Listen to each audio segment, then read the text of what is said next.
if you're watching this episode right now, that means you've watched the other ones, right? So like, comment, subscribe. So let's get into it. Hey guys, happy New Comic Day. Hope you got your comics. I know they're gonna be amazing. We're not gonna talk about today. We're talking about, I'm finally doing it. Yeah, Green Lantern Omnibus #1, my all-time favorite, and the one thing that I love the most is Green Lantern, especially when it's written by my Michigan native, Geoff Johns. So, yeah, I'm doing an omnibus, and I'll be doing this for the next 2 weeks because there's 3 omnibuses. Not only is this omnibus amazing, Geoff Johns had a 10-year run. You have to realize Geoff Johns had a 10-year run on the Green Lantern Corps. He's the one that made this thing actually popular. He did the whole Sinestro War, all expanding it. Back in the day, you have to realize they couldn't sell a Green Lantern comic.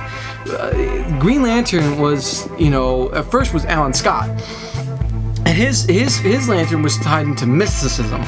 So eventually they did Hal Jordan, which was tied into sci-fi, but they really couldn't sell it. I mean, this guy was like, oh, I got I'm a good guy, I can do all these things, and I can do whatever I can, because he can create constructs and stuff. But the only thing he couldn't do anything to, so if a villain ran to a yellow car, he'd be like, oh darn, I can't do anything because of the yellow impurity. Well, what's that? He explains that. He details orients it, and he makes this thing such a good one. So, let's read the synopsis. Witness the rebirth of the Corps. For nearly 10 years, Geoff Johns was the primary architect of the Green Lantern universe. He created a vibrant world that elegantly built upon and streamlined decades of Green Lantern mythology, earning both critical and commercial success. For the return of Hal Jordan to the introduction of other Lantern Corps, John's run turned the established canon on its head and forever changed the direction of the Green Lantern books. Guys, if you really want to get into Green Lantern, you want to know the full-on mythology, and you don't want to read the rebirth things, read this. If you want to read Robert Venditti's run, you have to read this. Because when DC did the DC Rebirth, they did 2 things. They made a Green Lantern comic, and they made the Hal Jordan the Green Lantern Corps. The Hal Jordan the Green Lantern Corps, written by Robert Venditti, is for the Geoff John readers. The Green Lantern comic, written by Sam Humphries, later Tim Seeley, that one is meant for newbies. So if you don't want to read all of Geoff John's run, which you're making a mistake if you don't. I mean, the Green Lantern run that they did is awesome, and it's great for people just wanting to jump in. But Geoff Johns does a fantastic job in the whole Green Lantern omnibuses. And the first one is so cool because the first one's about Rebirth, and that's when Hal Jordan's coming back. And there's a scene where because at first you guys gotta realize he became Parallax. Parallax, he killed. So during when Superman came back, Hal went kind of nuts because Cyborg Superman killed Coast City. He wiped it out.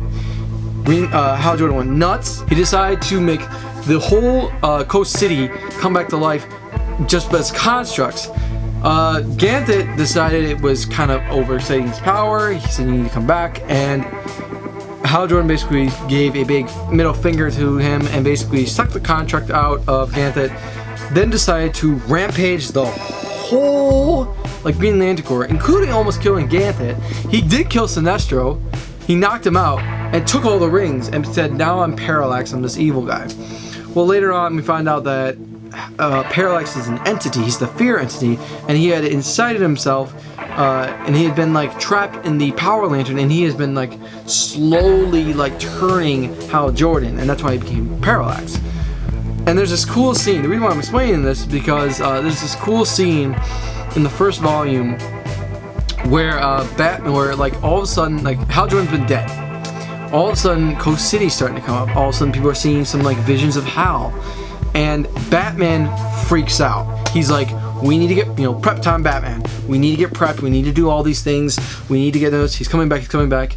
And basically John Stewart, the guy who took over for Hal afterwards, was like, enough. I'm done with this.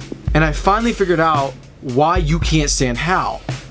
Hal Jordan is the man without fear. And what is Batman without fear? Just a man.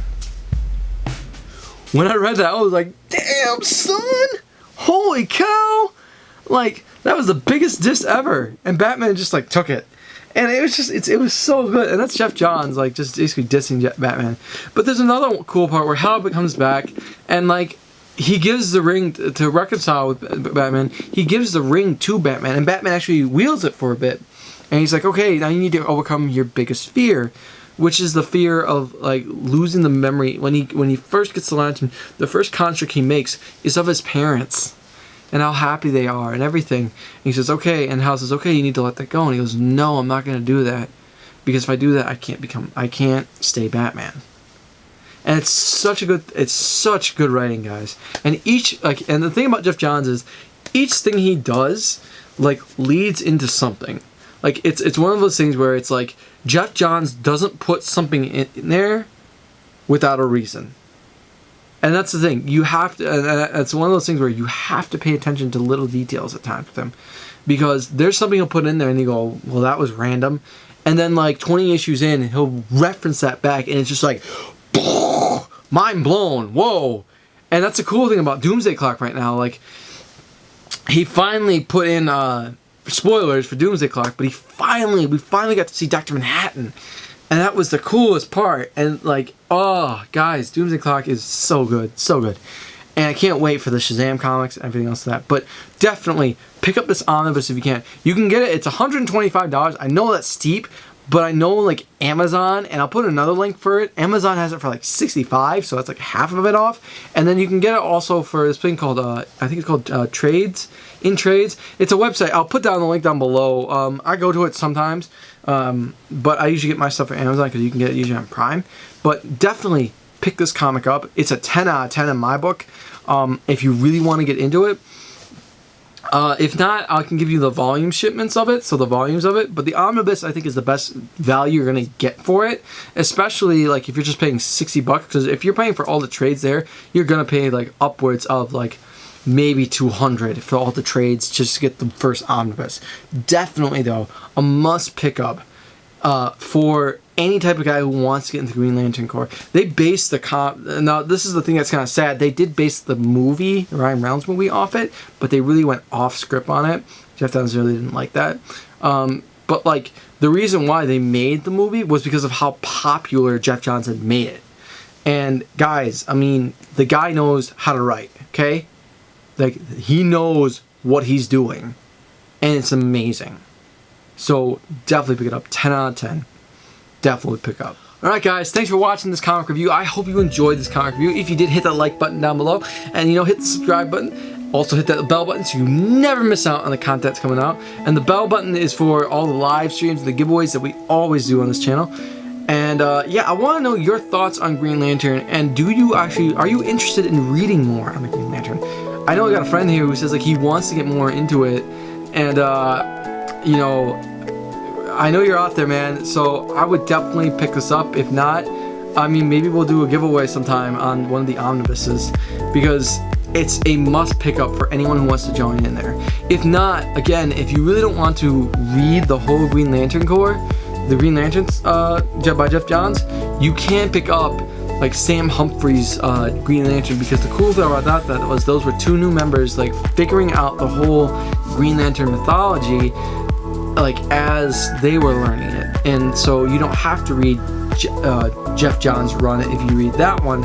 But I mean, Geoff Johns' run is so good, guys. The Sinestro Corps War, which is in this volume, The Blackest Night, The Brightest Day. It's awesome, guys. It's awesome. Alright, guys. Have a good Wednesday. Keep out for the poll that's coming out later on tonight. And peace out.